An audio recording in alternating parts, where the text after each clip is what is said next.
Assalamualaikum warahmatullahi wabarakatuh dan salam sejahtera semua. Jadi ini adalah tutorial tentang bagaimana untuk kita mengisi modul individu dalam sistem pengurusan latihan Kementerian Pendidikan Malaysia.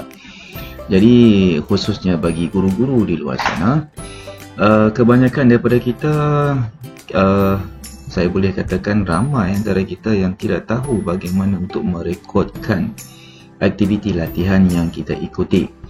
Jadi bersempena dengan itu juga, terutamanya seperti aktiviti PLC ya, Komuniti Pembelajaran Profesional, di mana kebanyakan daripada rakan-rakan guru melaksanakan PLC tetapi tidak merekodkan ke dalam sistem pengurusan latihan Kementerian Pendidikan Malaysia.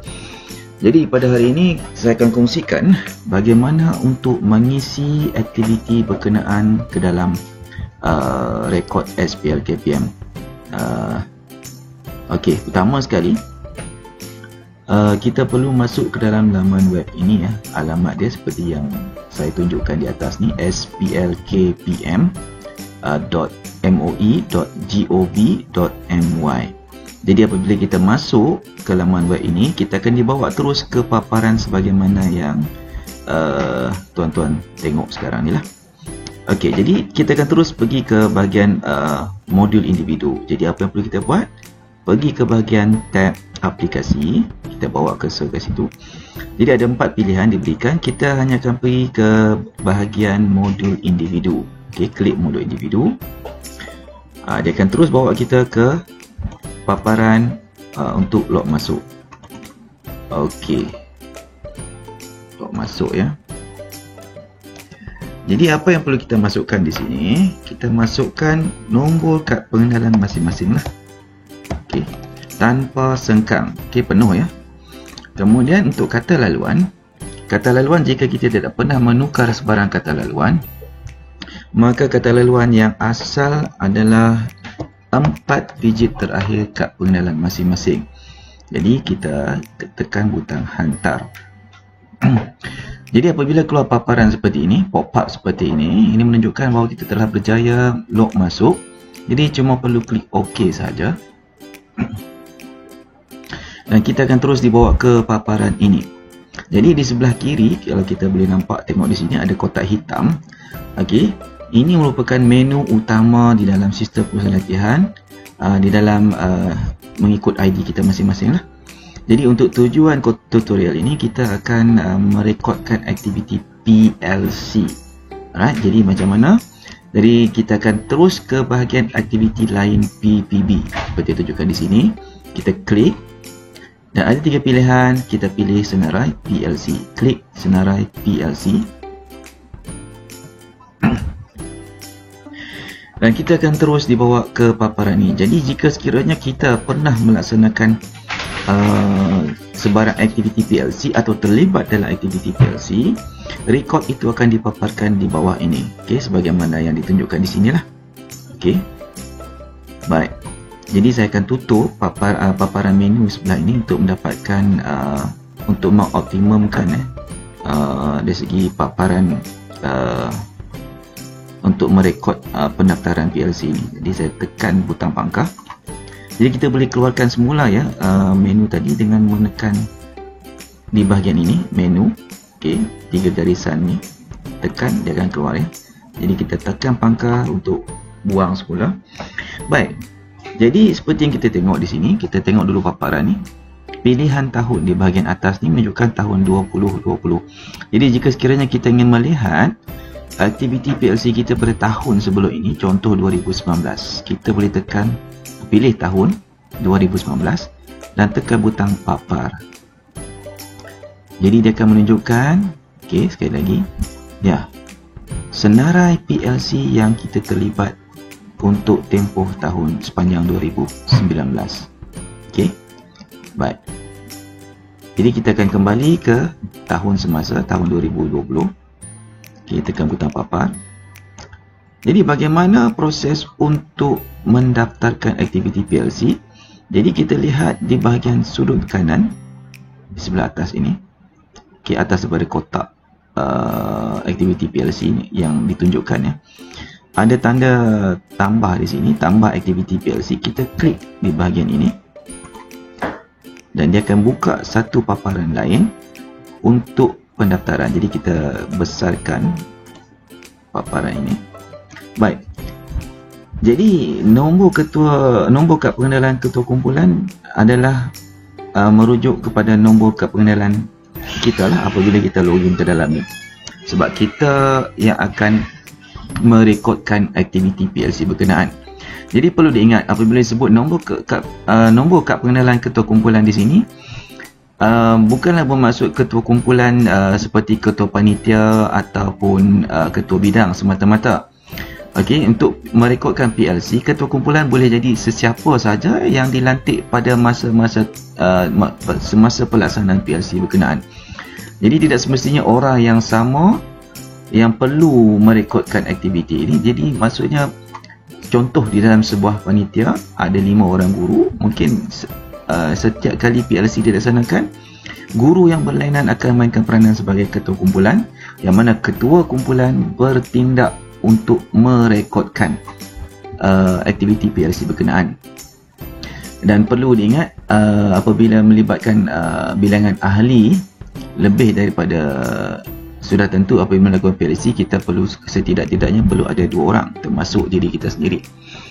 Jadi nombor kad pengenalan adalah sangat penting ya untuk merekodkan aktiviti PLC kita di dalam SPLKPM ni.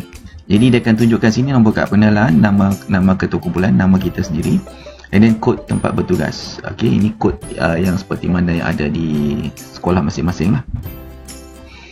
Baik. Jadi di sini ditunjukkan yang ini default, okey. Kerana kita ingin mendaftarkan PLC, jadi aktiviti LDP atau PPB ini adalah merujuk pada Professional Learning Community ataupun PLC, ini sama.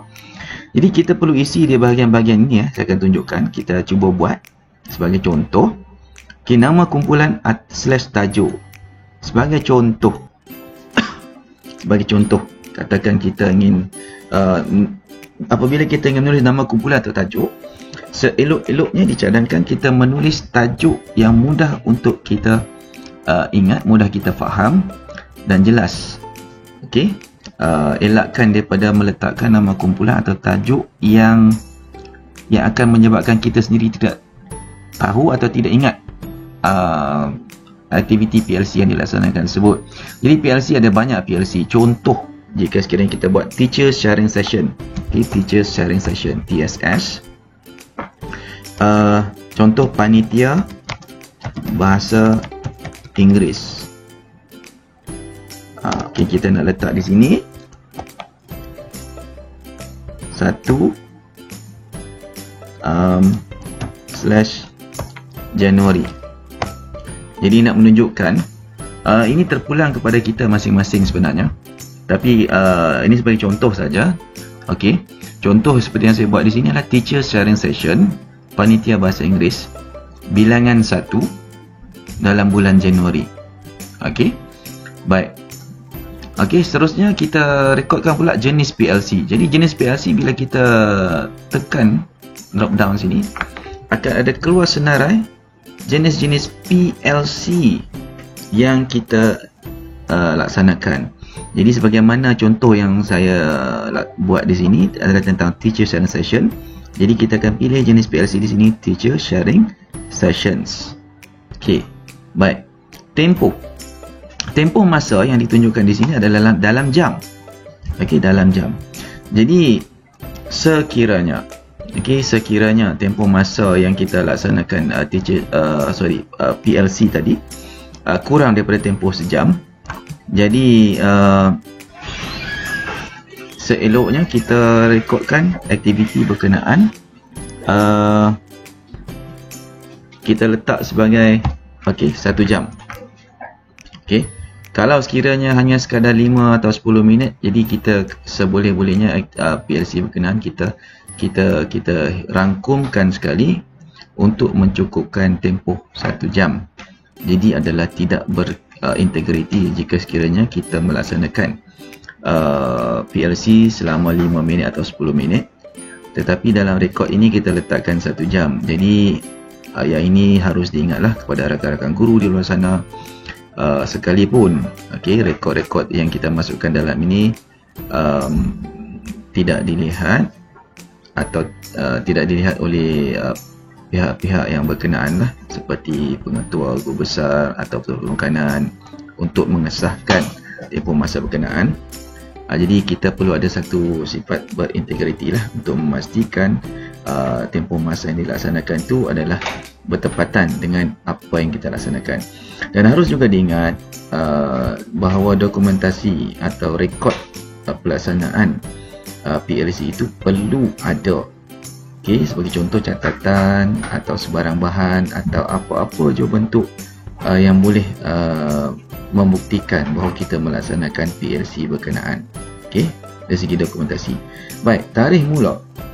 Tarikh mula di sini kita perlu masukkan contoh.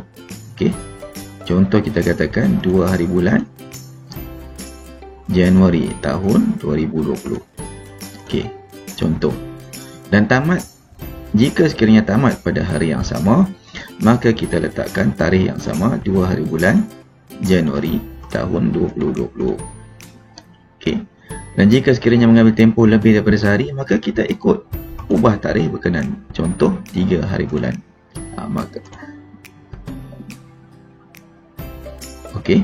Baik. Jadi dari segi nombor surat rujukan. Nombor surat rujukan bagi sesetengah sekolah, pengetua guru besar, mereka menyediakan satu surat arahan secara umum yang ditujukan kepada semua guru di sekolah. Itu arahan umum untuk melaksanakan PLC, dan pada surat berkenaan ada terdapat nombor rujukan. Namun bagi setengah sekolah atau setengah guru, bila melakukan PLC berkenaan, ada kalanya tiada sebarang surat arahan atau ia berlaku secara spontan. Jadi untuk itu, jika tiada sebarang surat rujukan, kita tak boleh biarkan kosong ruangan ini. So kita kena masukkan tanda dash sekurang-kurangnya. Dan status pelaksanaan. Baik, status pelaksanaan dia sama ada belum selesai ataupun telah selesai. Jadi jika telah selesai, sebagai contoh kita katakan telah selesai, maka kita status pelaksanaan perlu nyatakan telah selesai. Baik, akhir sekali tekan butang simpan.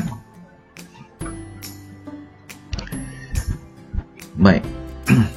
Setelah kita tekan butang simpan,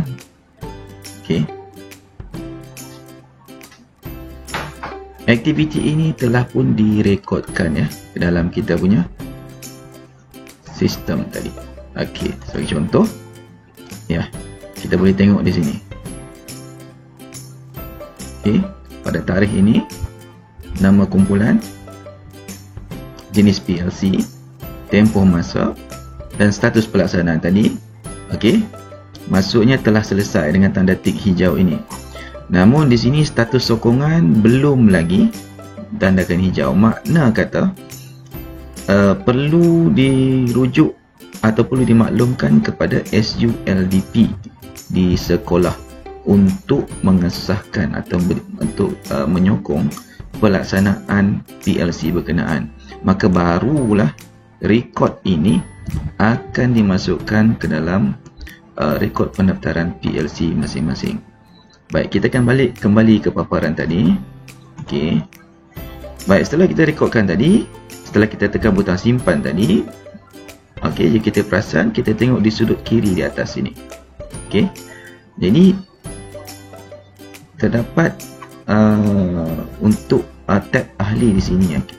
Tujuan dia untuk kita menambahkan ahli PLC. Setakat ini kita cuma merekodkan diri kita sendiri sahaja.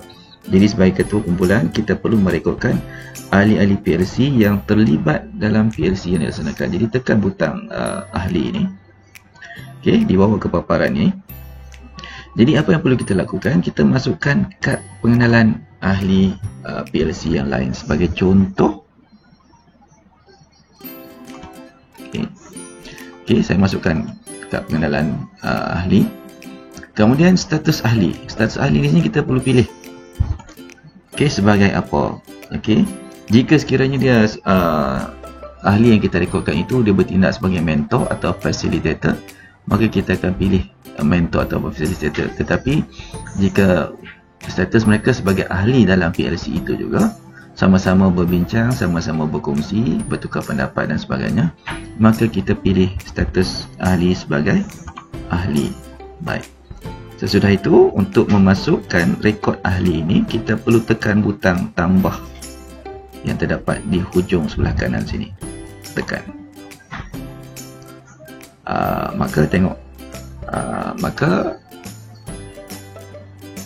Ahli yang tadi telah pun didaftarkan untuk PLC yang berkenaan. Jadi samalah juga jika kita perlu rekodkan ahli lain. Okey, kita pilih tambah lagi ahli, tekan butang tambah dan seterusnya. Okey, jadi kita boleh pangkah. Jadi setakat itu saja bagaimana untuk kita mendaftarkan PLC dalam SPL KPM.